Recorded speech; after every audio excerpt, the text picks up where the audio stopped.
Okay, an ACTIVEON CX camera. If you don't have the need to shoot at 4K, then this is probably the camera for you. The more beveled edges than the GoPro. We got a tripod mount. Both cameras are actually on in their cases.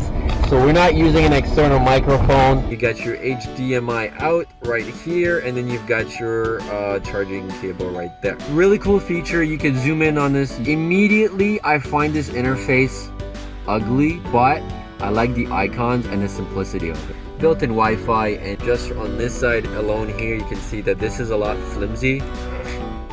Okay, so this one's much better.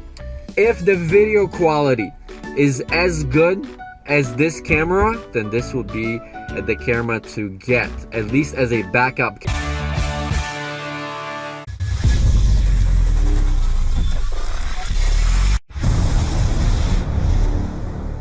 ACTIVEON CX Gold. There's two models. This is the 1080p 60 frames per second version. Okay, and there you guys go.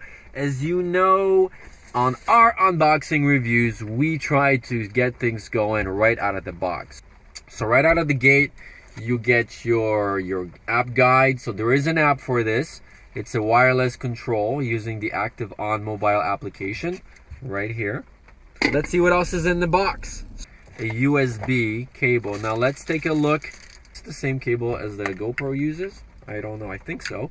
The cable that comes with this camera actually charges the GoPro. We've got our backing case. We got an extra mount with an adhesive on the back, so this is probably for your helmet. An 8GB 10-speed micro SD card that comes with the camera, so that's pretty cool. I wish GoPro had camera SD cards out of the box. And then we've got our battery, and the battery looks like this, and this will not fit inside a GoPro. Of course, we've got some branding stickers and whatnot. ACTIVEON right here, ACTIVEON stickers. Then we've got our final manual, user manual right here.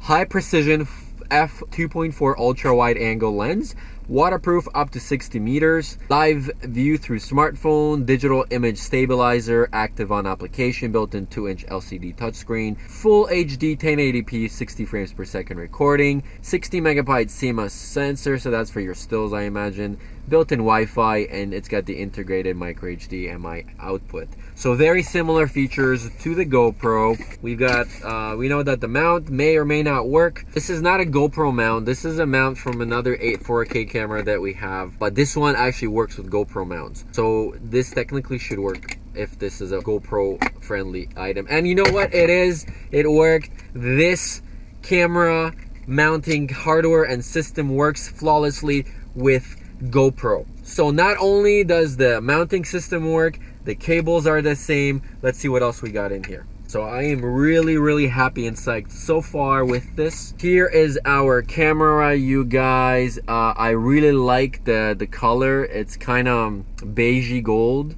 Another thing that I really like is the buttons are up top.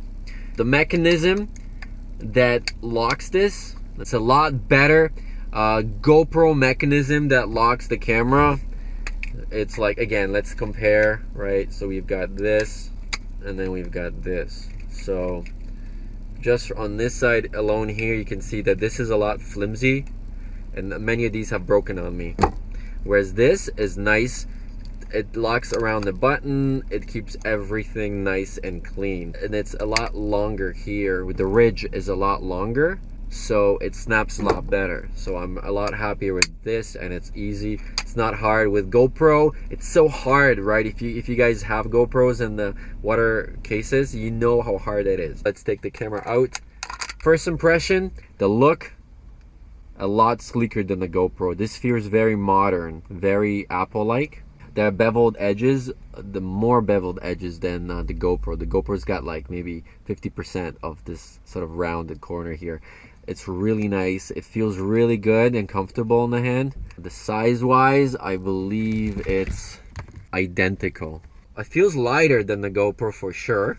Now on the side, we've got a slot for micro SD. So this is for your card. Let's open the card up. SanDisk 8GB micro SD out of the box. So that's a nice little touch. We're gonna insert it in the Then you got your HDMI out right here, and then you've got your charging cable right there. We've got two buttons. One's got the red circle on top, one's got the gray. Battery slider is at the bottom. Just like GoPro, you push it and then it pops open. One thing about GoPro batteries is that the little black piece of tape on the back is so flimsy and it gets stuck and flattens out over time. This is so much better. It even says pull up on here. It's a big piece of plastic, probably 250% wider than the GoPros. The GoPros is right in the center, so you kind of like got to grab it like this, and it's really annoying. This is much better. Another thing, this moves nicely on the edge when you open it. It's not stiff, so this is really a nice feature too. So now we're going to slide the battery in. Oh yeah, this is so much better. Look at this, guys. Okay, and then we're going to close it. Done. Oh wow. And check this out. We got a tripod mount screw right in here. Beautiful. Beautiful. This is a really nice touch. So you can right away screw it onto a tripod. Awesome, awesome, awesome. So now let's give it a go. So once again, we're going to press the red button. Pressing the red button once. For 1 second. See if anything happens. Nothing is happening. Okay, let's try and hold it for 2 seconds. I held it for about 2 seconds and we got an active on screen, and right away, as you guys can see, it is live. Now, really cool feature, you can zoom in on this. At the very bottom, you can see it says 1080p wide. The interface has got 3 arrows. One, I'm assuming each one of these takes you to a screen. So the first one on the left side, some sort of a camera setting. So one is manual. One is for water sports, one is for riding, one is for winter sports, one is for diving, one is for night shooting. And let's see, I think there's more, so let's go down. One is for outdoor, indoor, so let's press indoor. So I think what it does, it adjusts the colors and the scheme that is optimum for that activity. The next menu comes from the very bottom when I press it, and you've got your Wi-Fi, upside down, quick record, beep, speaker, and mic. So immediately I find this interface ugly comparative to GoPro, but I like the icons and the simplicity of it. So let's press speaker.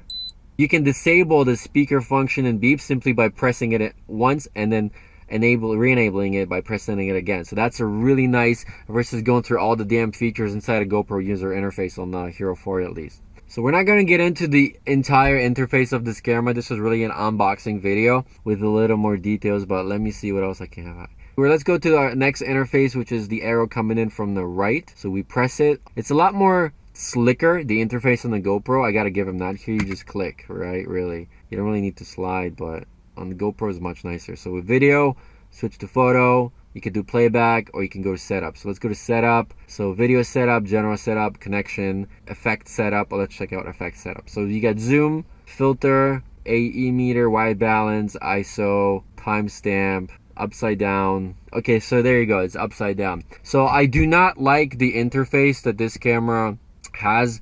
It could be a lot slicker. The tweening, the animation in between the swapping of sections could be a lot more fluid. It feels very, very cheap. Like I have a lot of clones, 4K cameras, and it is a touchscreen, for example, but it's like you press it and that's it. These days, you know, with iPhones and Samsungs, we're used to the interface being fluid and then the animation coming in nicely and smoothly. So this camera is actually lacking that. But again, do we really care about that if the camera has better features? No. I click the Wi-Fi option. Okay, so here you go. It's trying to pair with my phone. So that's kind of cool, but we're not going to get into that right now. I don't even have my phone honestly on me. So turn off the camera, you hold the button for about 1.5 seconds, turns it off. Turn it on, once again, press it, 1.5 seconds, turns on. It's actually really quick, much quicker than the GoPro. The GoPro probably takes about 4 seconds to actually turn on when it's completely off. This probably takes half the time, so I really like that. Oh my god, I gotta record something, let's turn it on. 2, yeah, half the time, you guys, half the time. So another good perk of this camera that it's half the time. So here is our Hero 4 that we're recording this right now with. This is the speaker. You also have a blinking light that signals whether you have the camera running. It's showing you what mode you're in. So we're in video mode and we're indoor mode. So those are the two icons right at the top here that we chose. It's saying that the red means how long the video has been recording for, 3 minutes, and it's showing how much space is left on the card. So it says 1 hour 4 minutes on the 8 GB card. The battery is almost done, so it means it's gonna die. See, the battery is like dying, so what it did is actually dimmed the screen. So there is a dimming option, I just don't know where it is. So that's very cool. LED indicator 4. So you could disable that altogether. We're gonna send it to 2. Beep is off, control. Oh, it's got microphone control. No way.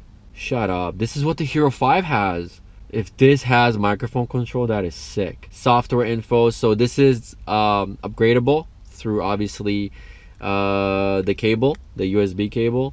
Memory format, no. Default, no. Software, whatever. Screen lock, TV out, time setup. Quick record, yes, we're gonna turn the quick record 0 seconds, 5 seconds. So we're gonna quick record 0 seconds. I don't know what it's gonna do. Auto LCD off, 5 minutes. We're gonna change that to 1 minute. And auto power off, yes, 5 minutes. The only fault with the user interface on here is the fact that it's not smooth and the icons aren't as nice and it's not as colorful as the GoPro. But in terms of the simplicity of the UI, this beats GoPro hands down. Everything is just nicely organized with icons. So the highest megapixels you can get is 16 megapixels on this camera. Okay, turn that off. Now we're gonna press the power and let's see what happens. On, and it starts recording immediately. Love it. It's like 2 seconds. Love it. It's like 2 seconds. Love it. It's like 2 seconds. You can see that the red has begun recording. There's a little red light blinking on the side. Beautiful. I really like this. GoPro's freaking giant LED, just not cool. Oh, and it's even on this side. You can see that there's a red blinking right here. Very cool. So that is very, very tight. So there's an option to disable the blinking, but I want to know that the camera is recording, especially when we're filming our episode. I want to know that the camera is recording, but I don't want the light to be in their face. This camera solves that problem. Thank you very much, ACTIVEON. Good choice. So now we're recording on both cameras right now. So we're going to compare the audio and you guys tell me, what is the quality here? The ACTIVEON is recording on the right side, and then the Hero 4 is Silver is recording on the left side. So which audio is better? La la la la la la la la la la la la la la. Okay, I think that's good enough. I'm not a great singer. Honestly though, I gotta say, you guys, I'm looking at the camera. I love the look of the ACTIVEON CX Gold. It looks so slick. The lens is looks smaller, and they actually covered the lens right here with the same casing that they covered the front with. See, whereas on the GoPro, I think the lens is obviously better because it shoots at 4K. This only shoots at 1080p 60 frames. But just the look is so much better on ACTIVEON. There's no way for this camera to have an added on battery pack. The camera does heat up. Well, no more less or more, I guess, than the Hero. Overall, you guys, I am really happy. If the video quality is as good as this camera, then this would be the camera to get, at least as a backup camera. Do the mounts work with the GoPro mounts? Here is our suction cup mount from the GoPro, and let's try it. Okay, now it's loose. So let's try it on this one. Okay, so this one's much better. Let me try something different. We've got our little packet with a lot of GoPro accessories. So this is our double camera mount. So we're gonna take this off.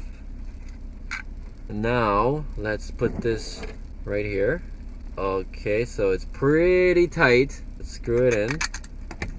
So number one, it works. This camera case works with all of the GoPro mounts. So this is the ACTIVEON, and then this is the GoPro. So this is what we're going to be using to test this camera in a moment with this camera. So we're going to see a side by side, and you guys are going to see the results. Here we are. We're going to go now. 2 cameras recording simultaneously. Now the one thing about the Hero is you can see the timer and the countdown on the camera as you're recording. On the ACTIVEON CX Gold, you cannot see whether the camera is on except for that little flashing red LED in the corner. But when you have the case on, I can't really tell. In the daytime, I'm sure you could tell at night, but I can't really tell. So we're just gonna go for a drive and see which one handles better.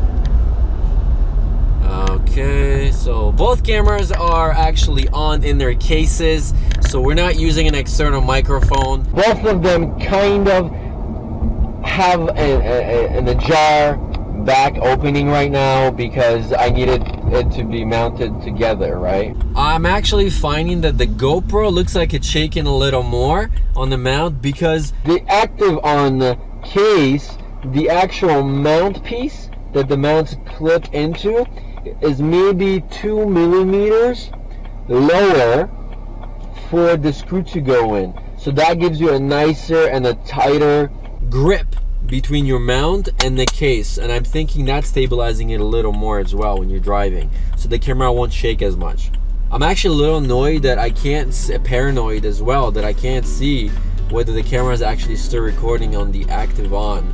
So that's one thing that I wish that they did, is on the front they would have like some sort of a LED where it would tell you whether it's recording or not. But whatever. I would highly recommend getting this camera if you want something equivalent to a Hero 3 Black, a low-end Hero 4. If you don't have the need to shoot at 4K, then this is probably the camera for you.